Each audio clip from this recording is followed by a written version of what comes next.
The fall. The sky cracked open at dawn. No warning. No grand declaration. Just the sudden eclipse of the sun as the alien ships descended. Mountain-sized, their hulls shimmering like oil on water. They hovered silently over New York, Beijing, Paris, their shadows swallowing entire districts whole. Then, the voice. It boomed from every screen, every radio, even the emergency alert systems on dead phones.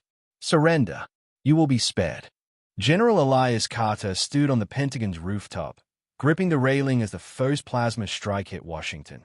A beam of molten light sliced through the Capitol like a knife through paper. The air smelled of ozone and burning metal.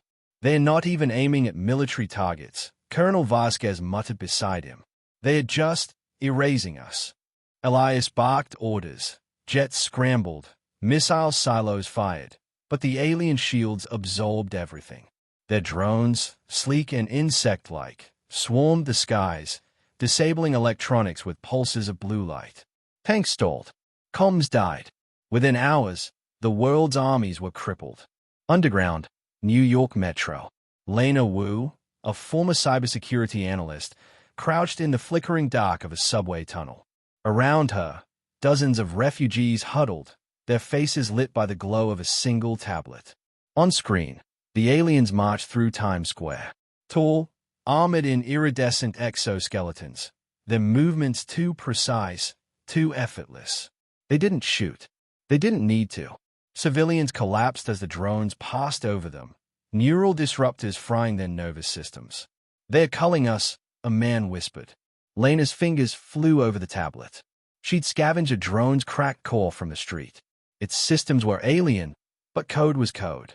A red arrow flashed. Then, got you, she hissed. The drone in her hands whirred to life, its lights flickering green instead of blue. Outside Dallas, Texas, Sergeant Marcus Rojas and his squad were supposed to be dead. Their Humvee had been EMP'd 10 miles back. Their rifles were useless. But when the aliens herded a group of civilians into a warehouse, Marcus didn't hesitate. Molotovs, he ordered. They'd been stockpiling them since day one. Whiskey bottles, gasoline, rags. Not high-tech, not pretty, but fire. Fire always worked. The first explosion lit up the night. The aliens recoiled, actual surprise, as flames licked at their armor. One shrieked, a sound like grinding metal, as its carapace blackened. Marcus grinned, bloody and fierce. Turns out you bastards can burn. Then the plasma rounds hit. His last thought, as the world whited out, worth it. Pentagon ruins. Elias stayed at the feeds. Moscow, gone. Tokyo, silent. But then, a flicker. A drone. Their drone, spiraling out of control in Jakarta. A warehouse in Texas, burning.